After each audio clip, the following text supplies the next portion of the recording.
$4 trillion, maybe more. How are you going to get that? By raising taxes on the rich, making the rich pay their fair share.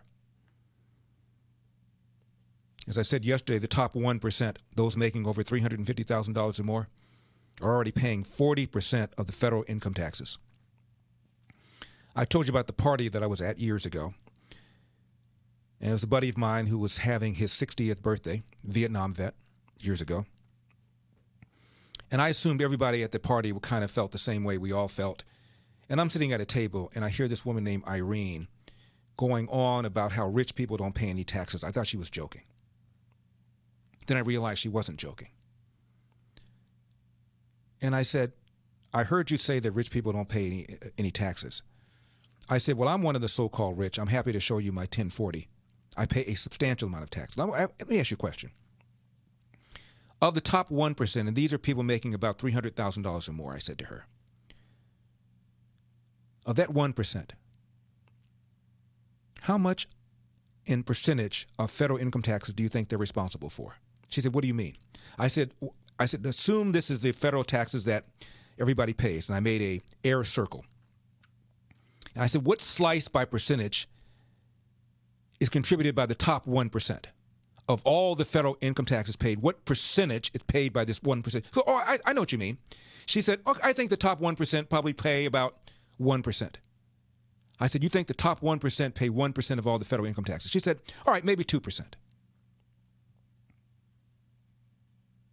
And I waited for her to tell me what the answer is. And she didn't. And I realized she didn't want to know what the answer was. Because if she did, then she'd have to disabuse herself of some of the ideas she had, and that is just too much work. So the rest of the party, she never asked me. And I didn't volunteer it. She didn't want to know. There is an 1884 biography of Davy Crockett by a guy named Edward Ellis. And he published an account of a speech that Crockett gave on his views on government. And the speech was called Not Yours to Give. And it's about the time that a bill was taken up in the House. He was a member of the House of Representatives at one point, to appropriate money for the benefit of a widow of a distinguished naval officer that everybody had respect for. So it was a no-brainer to appropriate money for her benefit. But Davy Crockett stood up and said, Mr. Speaker, I have as much respect for the memory of the deceased and as much sympathy for the suffering of the living, if there be, as any man in this house. But we must not permit our respect for the dead or our sympathy for part of the living to lead us into an act of injustice to the balance of the living.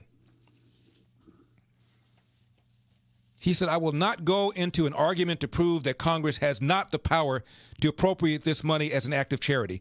Every member on this floor knows it. We have the right as individuals to give away as much of our own money as we please. But as members of Congress, we have no right to appropriate a dollar of the public money. I am the poorest man on this floor. I cannot vote for this bill, but I will give 1 week's pay to the object. And if every member of Congress will do the same, it will amount to more than the bill asked for. End of quote. Now, later on, Crockett was asked by a friend why he opposed this appropriation. And Crockett explained why. He said, several years ago, I was standing on the steps of the Capitol, and there was a great fire in Georgetown. A bill was introduced appropriating $20,000 for their relief. We rushed it through. The fire burned houses, and many families were made houseless. He said, but after we rushed it through the next summer, I was riding one day in part of my district. I saw a man in the field plowing. I spoke to the man. He replied politely but rather coldly, you are Colonel Crockett. I shall not vote for you again, he said. I begged him to tell me what was the matter, Crockett responded. Well, Colonel, you gave a vote last winter which shows that you either have not the capacity to understand the Constitution or that you were wanting in the honesty and firmness to be guided by it. You voted for a bill to appropriate $20,000 to some sufferers by fire in Georgetown. Crockett replied, certainly nobody would complain that a great and rich country like ours should give $20,000 to relieve its suffering women and children, especially with a full and overflowing treasury, I replied.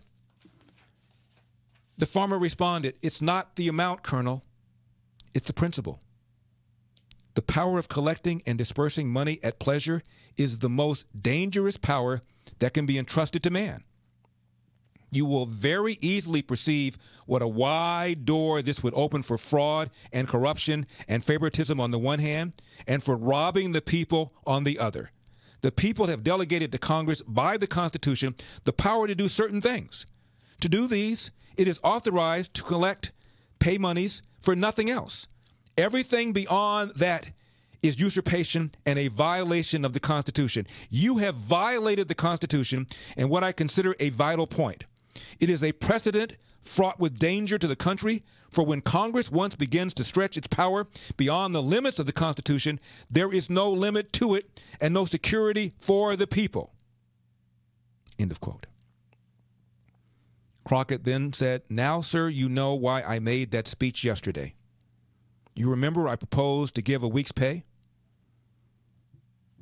There are many in the House, very wealthy men, thinking nothing of spending a week's pay or a dozen of them for a dinner or wine party when they have something to accomplish by it, yet not one of them responded to my proposition. Money to them is nothing but trash when it comes out of other people. End of quote. And I told you about the time the fifth president, James Monroe, cast his only veto. And it was against a bill that would spend money to expand the Cumberland Road, a road that would run through his home state of Virginia, that would benefit his home state of Virginia economically. He said, I am of the opinion, in a message to Congress, that Congress does not possess this power. And he went over all of the justifications that people gave for it. The right to regulate commerce, the right to make all laws necessary and proper. He said, no matter what you look at, none of these provisions in the Constitution allows me to take money from other Americans for expansion of a road in an individual state. He cast his sole veto for that expansion. And now look at where we are now. Remember just back in 1996, this gentleman said this? We know big government does not have all the answers. We know there's not a program for every problem. We know and we have worked to give the American people a smaller, less bureaucratic government in Washington. And we have to give the American people one that lives within its means.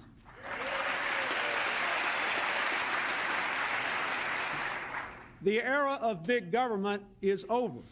Well, the era of big government is back big time. 888-971-SGE, 888-971-7243. Never mind that Obama gave us the weakest economic recovery since 1949 by taxing, regulating, and spending.